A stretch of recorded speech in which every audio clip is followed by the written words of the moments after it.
নমস্কাৰ, মই আপোনালোকৰ ওচৰত আহিছোঁ মমদিল।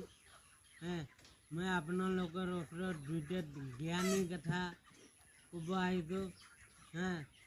জ্ঞানী কথা হ'ল মানে এই যে আপোনালোকৰ ল'ৰা বা ছোৱালী বা বাচ্চা ছেলে এইবিলাক অলপ আপোনালোকে দমন কৰিবি, শাসন কৰিব লাগে। শাসন কিয় নকৰা?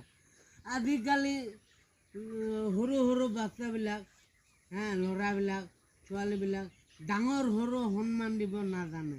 জানে নেকি কওকচোন? ডাঙৰক এনে কৈ সন্মান দিব লাগে, কাক কেনেকুৱা শ্ৰদ্ধা কৰিব লাগে সেইবিলাক নাজানেকে। আজিকালি দিন দুনিয়া এইবিলাক বেলেগ হৈ আগেছে। তাৰপিছত এইবিলাক ভাই খানি অলপ শাসন কৰিব লাগে। শাসন আপোনালোকে কিয় নকৰা? বেলেগৰ জিনিস বেলেগৰ ওপৰত এইটো লোভ কৰিব নালাগে। এইটো লোভ কিয় কৰা?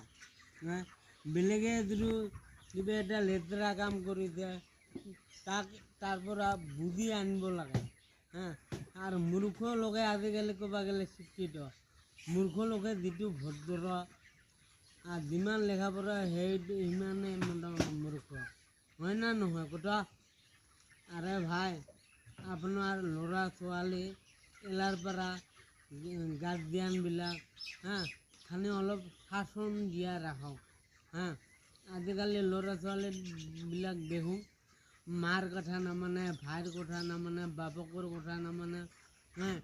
আৰে এলাই যদি হিংসা হয় পিছত কি হ'ব? পিছত দেখোন দুনিয়াতে এমনি ক্ষয় হৈছে লৈ হৈছে আৰু তোমাৰ জন্য আমাক সোনকালে মৰিব লাগিব না নালাগিব ভাই? আৰু লগতে কৈছোঁ, মোৰ এই দুনিয়াত মোৰ যিটো বিয়া কৰাম জন্মিছে না জন্মা নাই সেইটো মই নাজানো।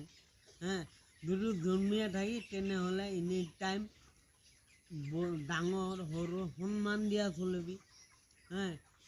আৰু কথাৰ ভোজবিলাক ভাল কৰিবি, ব্যৱহাৰবিলাক ভাল কৰিবি। যদিও মোৰ ছোৱালী যদি জন্মি থাকে ব্যৱহাৰটো বিপদা থাকিবি। এই অমুকৰ ঘৰত নাযাবি, তমুকৰ ঘৰত নাযাবি, দৰকাৰত যাবি। ল'ৰা মানুহৰ লগত বেছি কথা নকবি।